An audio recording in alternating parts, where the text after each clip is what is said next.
back on the West Coast now, and the year is around 1952. Players like Speedy West are lighting up this new West Coast scene of country music, sort of a response to the Nashville Sound happening on the East Coast. And a young guitarist here who's a bit of a wild man ends up making his own homemade pedal steel out of chicken wire and coat hangers. He's making sounds like we've never really heard before, almost like a Telecaster and a pedal steel rolled into one. He's partying and playing with people like Cousin Herb Henson, Win Stewart, Buck Owens, and all these young talents coming out of California. The guy we're talking about also has a knack for being in the right place at the right time. He's eventually going to become the face of the West Coast pedal steel style and a pioneer in the Bakersfield Sound. He's going to help launch the careers of Win Stewart, Buck Owens, and Merle Haggard consecutively. And for his final act, he's going to spend 20 years shaping the sound of one of country music's most iconic outlaws. But before he can do any of that, he's got to sober up long enough to finish the song he's been writing. He's going to get some help from his friend Chuck Seals. When they're finished, they've got a song called Crazy Arms. It's going to become a standard in country music, a #1 hit, covered by nearly every artist in the genre. In fact, if you yourself play country music, you've sang this song before. This is the story of the Bakersfield Trailblazer, party animal, and all-around cult hero of the pedal steel guitar, Mr. Ralph Mooney. Thank you, Moon.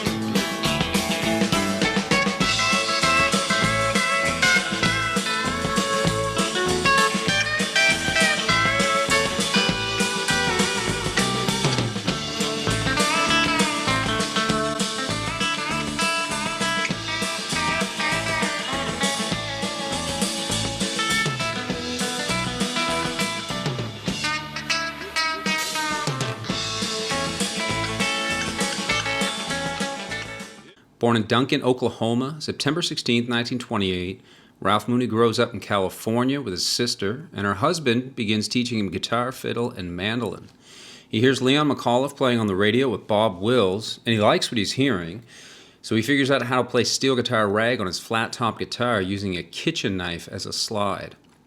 Once he discovers the very early sounds of pedal steel guitar, likely from Speedy West or Alvino Ray, he decides to just build his own.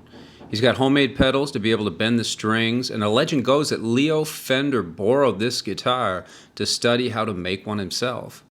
Playing lead guitar as well as his homemade steel, Ralph gets his first gigs with Merle Lindsey, Skeets McDonald, and Win Stewart. With Win, they start traveling to Las Vegas, Los Angeles, and Bakersfield, and then Win gets signed to Intro Records. Now, one thing that Ralph and Win definitely had in common was that they both liked to get crawlin', fallin' down drunk. This is in part how Ralph ends up writing Crazy Arms, as his wife allegedly left him while he was crawlin', fallin' down drunk. And Win cuts the song, but it's never released. That was in 1954 when Win cut it, and Ralph allegedly sold the song to Claude Cavanis, who owned Pep Records. Now, if this is true, Ralph must have retained some of the songwriting rights, because later in life he would credit Crazy Arms royalties as helping keep him alive, financially speaking, throughout the 1980s and 90s. Well, Ray Price ends up hearing this cut of Crazy Arms. He knows it's a good song, but he needs to rework it a bit, and decided to add a walking bass line, and it's going to be Ray Price's first #1 hit on Billboard Country. It's going to stay there for 20 weeks, and with that, the country shuffle is born. It's serendipitous, as Ralph Mooney just has this knack for being in the right place at the right time. But Crazy Arms aside, we are here to talk about Mooney as a steel guitarist, so let's get back to him and Win Stewart. Win is going to have a hard time holding things together on and off stage due to his alcohol, despite being a wicked talent and having, regional and eventually national success. Ralph tries working in other bands at this time, and he eventually starts working as a staff session player for Capitol Records. In 1958, he meets Buck Owens. Ralph is going to play on all these early Buck Owens singles and albums. Songs like Second Fiddle, Above and Beyond, Excuse Me, I Think I've Got a Heartache, these are all hits for Buck Owens that feature the signature sound of Ralph Mooney. He really does have a sound that is different from other Steelers. We'll check out a sample now. Pretty much all of Capitol Records' library is on copyright lockdown. So here's a sample of Ralph in his prime, 1961, playing an instrumental version of the hit song Release Me.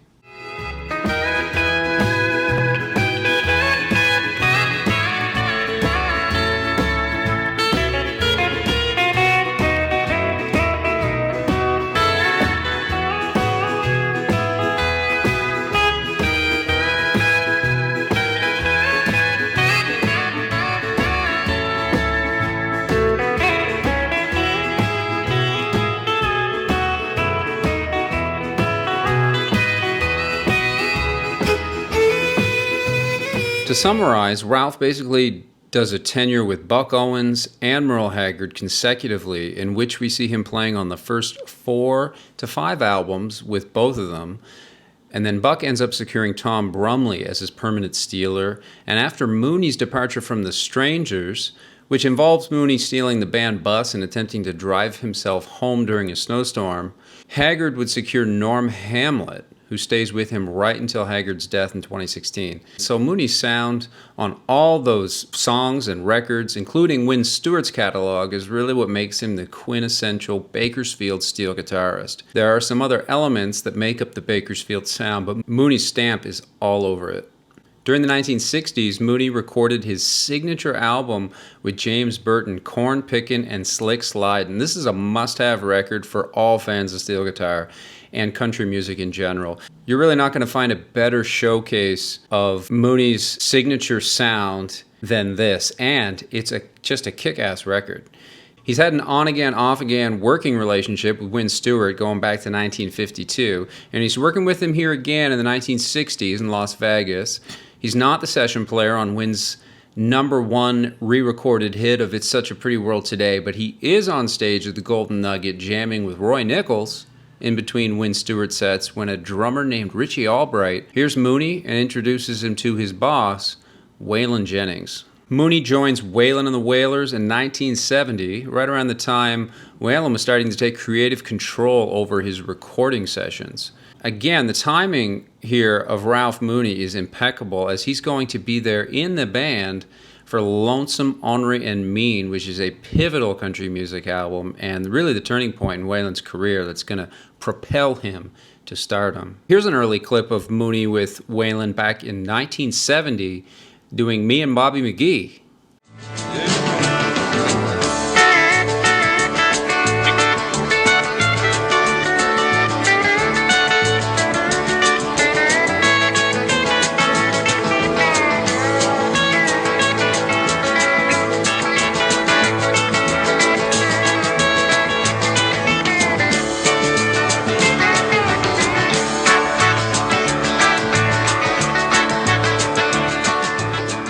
Mooney would play the steel and dobro at nearly every concert and album of Waylon's from 1973 to 1987. He's also playing a bunch of Jessie Coulter albums, not surprisingly, including her hit I'm Not Lisa.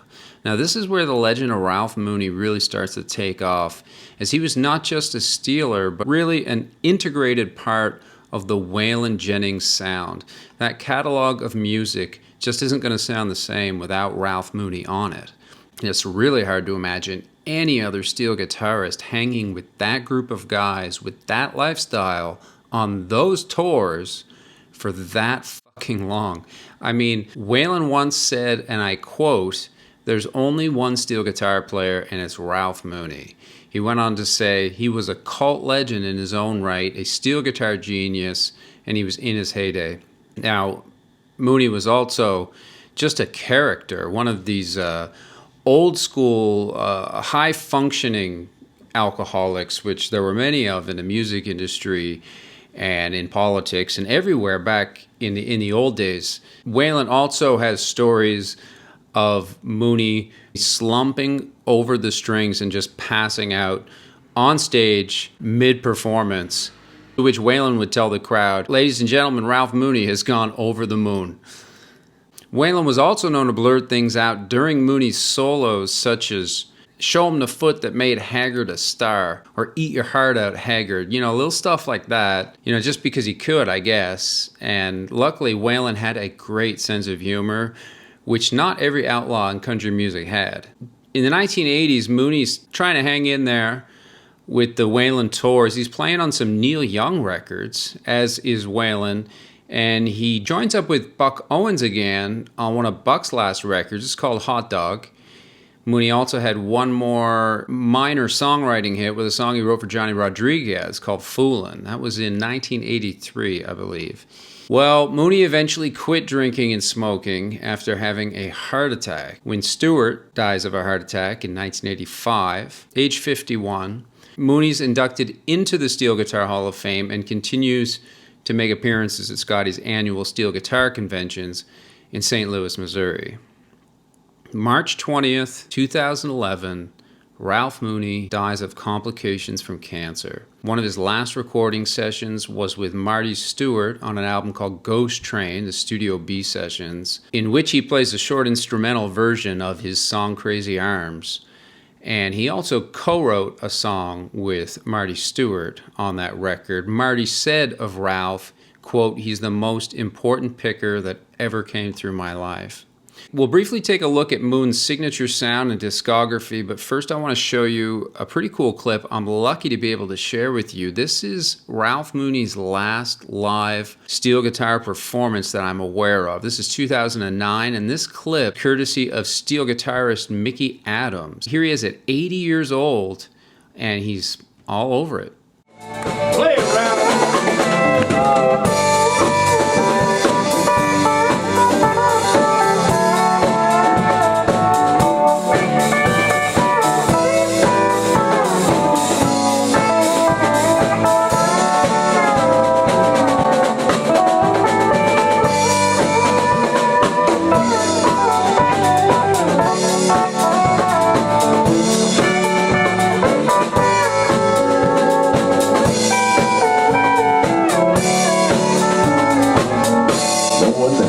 I love you.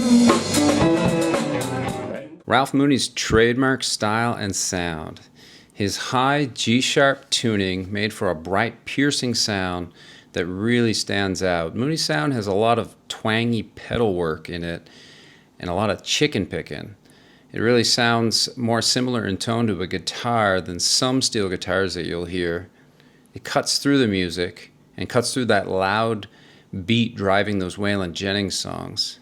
It's kind of a mix between Telecaster, steel guitar, and even Buck Trent's banjo playing. It's a very country, almost spaghetti western kind of feel to it. It's very unique. Once you hear it, you never forget it.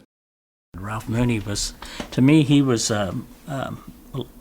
Vince alluded to rock and roll, but he was the first steel guitar player to play this thing aggressively, just like a guitar player would, and make it where guitar players inevitably will hit the strings real hard. Ralph Mooney just attacked this guitar, where all the Nashville players were playing real smooth and real pretty, which is great, but he just, for whatever reason, he decided to, take that approach, and you could hear the sound of the pedals. You could always hear the bending of the notes. I think he's a musical genius. What he did was so great. Here's a selection of clips showing the different sounds of Ralph Mooney in chronological order, starting in the 50s, going right up to the 90s. You can skip this section in the chapters if you want to go straight to the discography section.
Okay, Ralph Mooney's discography.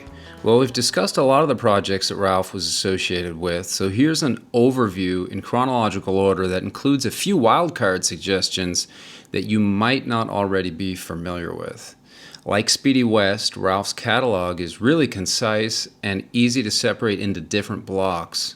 Block number 1, we've got 1950s, possibly the 40s recordings here. This is a very primitive Ralph Mooney, playing on various West Coast country, rockabilly recordings. Stuff by Merle Lindsey, Tommy Fell, Glenn, Bobby Austin. This period also includes a lot of unknown artists from LA, late 50s, early 60s, stuff that's on small labels. Block number 2, this would be the Win Stewart albums. Now, Bear Family Records actually has a nice box set on Win Stewart. It's got Ralph Mooney all over it. It dates from 1954 and up. And then this one here, this is the Challenge Masters. Great stuff if you go for Win Stewart. Block 3, the first 4 Buck Owens albums. Self-titled in 61, You're For Me, 62. And not to forget Hot Dog and Act Naturally, 2 of Buck's last records that he put out in the late 1990s. Block 4 would be the Haggard records, first 4 Haggard records. Swingin' Doors, The Strangers, I'm a Lonesome Fugitive, and one of these records is actually on Spartan Records, not on Capitol. Okay, block number 5, well, this would be all of Waylon's stuff, everything from 1971 to 1987. Ralph's pretty much on every album, playing steel and dobro, sometimes in the same song. I believe the first album is called Ladies Love Outlaws. That's in 72. Now, one of the last albums that he plays on is this Hangin' Tough, 1987 on MCA Records. Believe it or not, this is my all-time favorite Waylon record, actually. I'm probably the only person on the planet who likes it. I think it's one of the best. Significant for being one of Ralph's very last performances with Waylon. Block number 6 would be just a batch of odds and ends. Some of my favorite stuff is actually in this block. Okay, so this record, West Coast Country, George Hamilton IV. Well, this is just a great record featuring Prime Mooney. He's actually doing a rendition of Together Again, which has the full extended solo arrangement of Tom Brumley's arrangement. They pretty much do it verbatim, but you can hear Ralph Mooney playing Together Again. And I've never really owned a George Hamilton record besides this. It's just a real wild card of a record. Totally worth checking out. Johnny and Joni Mosby, Mr. and Mrs. Country Music, 1965. That's on Columbia. I'll Leave the Front Door Open. Great Mooney performance. 1982, the Country Drifters, The West Coast Way. If you want to hear Ralph Mooney front and center playing pure country front to back, this is the album for you. Neil Young's Old Ways in 1985. Not sure how you feel about this record. Waylon, I believe, is on this album as well. Dottie Jack, Texan in a Stetson, 2006. This is her debut record. This is a great record. It lists Lynn Osley and Ralph Mooney in the credits. I'm not sure how much of this is Ralph, to be honest, but it's just a great Texas honky-tonk record from a pretty obscure artist that I was not familiar with. Her name is Dottie Jack. And worth noting, a couple of these Buck albums, they really could have been titled Buck Owens and Ralph Mooney together because it's basically a showcase of Ralph's playing as the lead instrument. They're pretty much fiddle and steel records. There's very, very little electric guitar on them. This is Vintage Moon here with Buck Owens. Ralph Mooney albums? Well, the James Burton Corn Pickin' record, obviously you got that. So there's 2 others. They're really hard to find. They're out of print. This is one of them. It's Ralph Mooney on Topper Records. Good luck finding this. If you've got it, hang on to it. Now, this is by no means a complete list, but this has been a highlight of some of the discography of Ralph Mooney. The award-winning podcast Cocaine Rhinestones featured a whole episode dedicated to Ralph Mooney in season 1 of that show. The popular blog Saving Country Music, often singing his praises, and the Los Angeles Times made a really nice memorial of Ralph when he died in 2011. You can hear all the stories you want of Ralph Mooney and his legend, but to truly get him and his sound, you have to listen to a lot of the music that he played on to truly appreciate the magnitude of his contribution. That's why I featured so many samples of his playing here today in this video. The Moon, Ralph Mooney, not only a big part of the story of the steel guitar, but also a colorful character in the story of country music. And if one thing's for sure, it's that there will never be another Ralph Mooney. Picket moon.